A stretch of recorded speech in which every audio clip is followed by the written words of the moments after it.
Jadi kalau kita tidur pagi, itu bukan hanya meningkatkan risiko sakit diabetes, tapi penyakit-penyakit yang lain. Dan satu hal, Rasulullah mengatakan, jika kita tidur setelah sholat subuh akan meningkatkan risiko pikun, Pak. Pikun loh, Bu. Ya, Pak. Gampang pikun. Lah kalau kita sholat subuh menjelang maghrib setelah asar, apa yang terjadi? Islam melarang, kita dilarang oleh Nabi kita tidur menjelang maghrib, betul? Bukan karena nanti ketindihan setan, bukan ya. Secara medis diketahui bahwa orang yang kebiasaan tidur antara asar sampai maghrib itu akan menurunnya daya tahan tubuh. Jadi gampang sakit infeksi, Pak, kalau Bapak tidur menjelang maghrib. Kalau sekali lagi setelah sholat subuh gampang pikun, aliran darah ke otak itu tersumbat, ya, jadi stroke penyakitnya. Tapi kalau tidur setelah asar sebelum maghrib, itu daya tahan tubuh kita akan menurun. Jadi gitu ya jawabannya, Bu. Justru ini yang paling penting, materi terakhir ini 6 langkah praktis. Ya, Bapak bisa lakukan di rumah mulai hari ini. Langkah pertama, mulai hari ini jangan makan malam, Pak.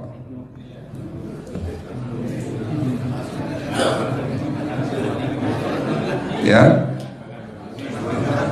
ala bisa karena biasa. Memang awalnya sulit, yang sudah kebiasaan makan malam itu sulit. Alasannya nanti nggak bisa tidur, Dok, betul ya? Nanti perutnya kembung, mual dan sebagainya. Itu karena kebiasaan. Dulu pun saya begitu. Tapi kalau sekali-sekali boleh, Pak. Misalnya diundang hajatan gitu, tetangga ada yang kawinan hajatan, ya enggak apa-apa, menghargai itu makan malam. Tapi sekali-sekali itu. Tapi kalau tiap hari ini yang enggak boleh, betul ya, Pak? Jangan makan berlebihan dan jangan makan malam. Makan sate boleh nggak, Pak? Boleh, siapa bilang nggak boleh? Sate itu, Bapak tahu daging kambing. Daging kambing, daging domba adalah makanan sehat, tidak berkolesterol. Yang kolesterol itu lemaknya, Pak. Tapi kalau Bapak makan daging murni, dagingnya tok, ya sehat, Pak. Yang nggak boleh itu santannya. Jadi makan gulai itu jangan, kalau gulai sate aja udah. Ya, ataupun dibuat apalah, dibuat empal. Ya. Oke, itu yang pertama. Yang kedua, tolong catat. Jangan tidur larut malam, Pak. Batasan tidur jam berapa, Pak? Jam 11 paling telat. Harus sudah tidur. Kenapa? Apa penjelasan medisnya? Orang yang tidur di atas jam 11 akan terganggu fungsi livernya, Pak. Dimana liver kita ini fungsinya banyak. Ya, ada 500 fungsi liver loh, Pak. Fungsi jantung ada berapa, Pak? Fungsi jantung 1. Fungsi jantung tugasnya untuk mompa darah. Fungsi ginjal ada berapa? 2. Absorpsi dan filtrasi. Fungsi liver 500 fungsi. Jadi organ yang paling berat dalam tubuh kita kerjanya adalah liver. Liver akan rusak manakala kalau kita tidur di atas jam 11 malam.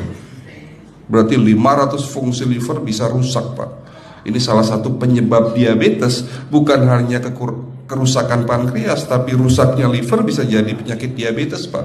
Jadi kalau sakit diabetes itu yang terganggu itu sebetulnya bukan hanya pankreasnya, livernya pun rusak, ususnya pun rusak. Makanya dalam pengobatan diabetes di klinik kami itu bukan hanya ngobatin pankreas, tapi 3 organ penting ini saya obati: usus, liver, dan pankreas. Kebanyakan kenapa?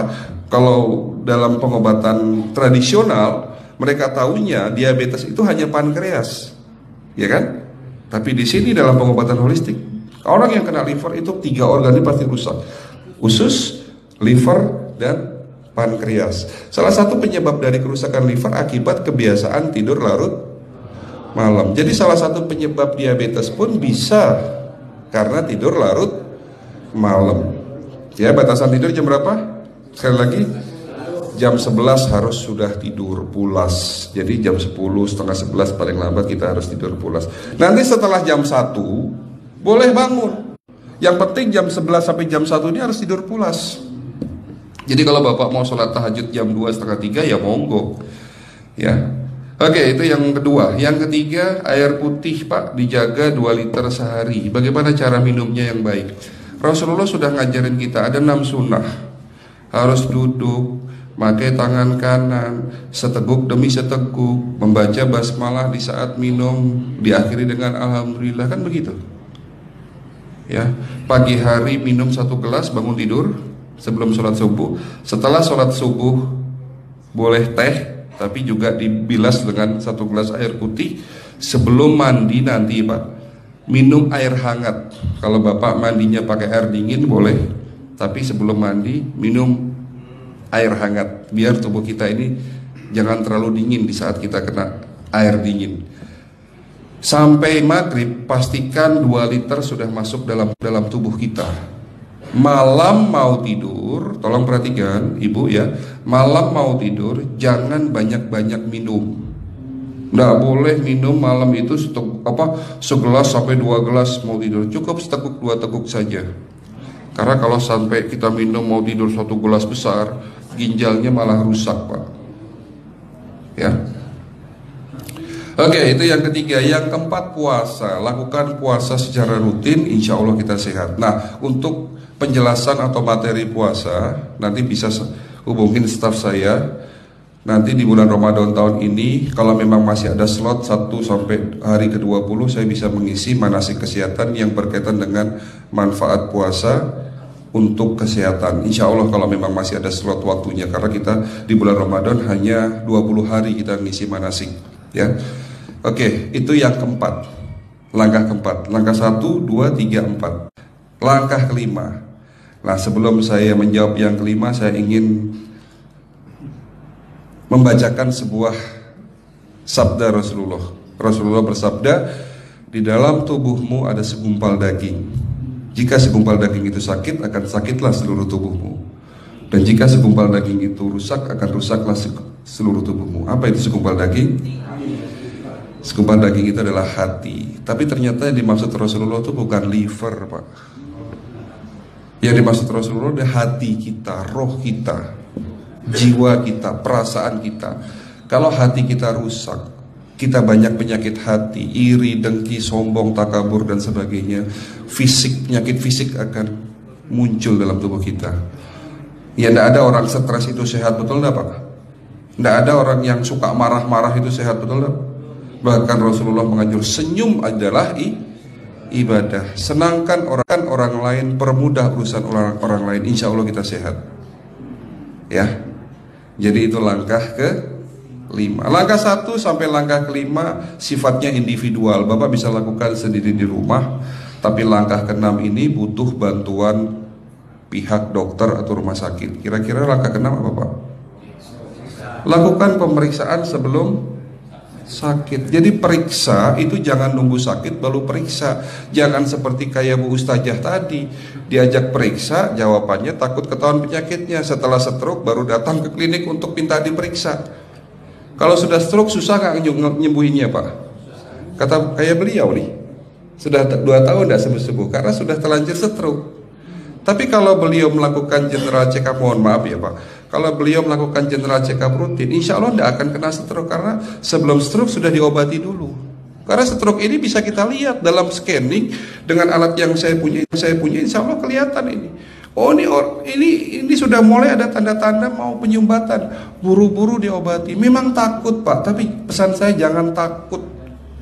Ya, lakukan pemeriksaan supaya kita tahu, supaya kita kenal. Gitu ya Pak. Jadi kira-kira di jemaah ini ada enggak yang mau saya ajak periksa kita semua? Pesan terakhir dari saya, lakukan pemeriksaan sebelum terlambat. Ini pesan saya dan pesan seluruh dokter di dunia sebetulnya. Lakukan pemeriksaan sebelum terlambat.